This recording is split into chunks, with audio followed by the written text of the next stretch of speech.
इयत्ता 12वीत शिक्षण घेत असलेला हैदराबाद येथील रहिवासी जयेश शैलेश कनोडिया हा दिनांक 17 जानेवारी 2024 रोजी घरातून काही कारणास्तव निघून आला आणि त्यानंतर तो थेट शिर्डीला पोहोचल्याचं त्याच्या नातेवाईकांनी सांगितलंय। याबाबत शिर्डी पोलिसांकडे मिसिंगची तक्रार दाखल केली असून सदर जयेश नामक मुलगा हा शिर्डीला आल्यानंतर 500 रूम परिसरातील एका हॉटेलमध्ये रूम बाबत चौकशी करीत गेला असता त्यांनी त्याला एकटा असल्याने रूम दिला नाही आणि त्यानंतर मात्र जयेशचा कुठेही तपास लागला नाही।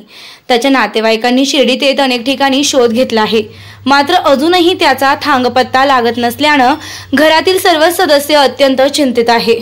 500 रूम परिसर व इतर ठिकाणचे सीसीटीव्ही कॅमेरे तपासून पाहिले असता अजूनही जयेश कुठे कॅमेऱ्यात कैद झाला नसल्याने कनोडिया कुटुंबियांच्या चिंतेत भर पडली आहे। जयेश हा 17 वर्षीय शालेय विद्यार्थी असून 5 फूट 7 इंच उंची असलेला तसेच चेहरा लांबट रंग गोरा असलेला जयेश कोणाला आढळून आल्यास पुढील क्रमांकावर अथवा शिर्डी पोलीस स्टेशनशी संपर्क साधावा।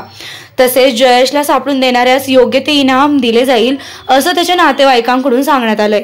तरी वरील वर्णनाचा मुलगा कुठे आढळून आल्यास कृपया 9246 34 95 95 किंवा 9246 53 84 85 ह्या क्रमांकावर संपर्क करावा अथवा शिर्डी पोलीस स्टेशनशी संपर्क करावा असं आवाहन करण्यात आलं आहे।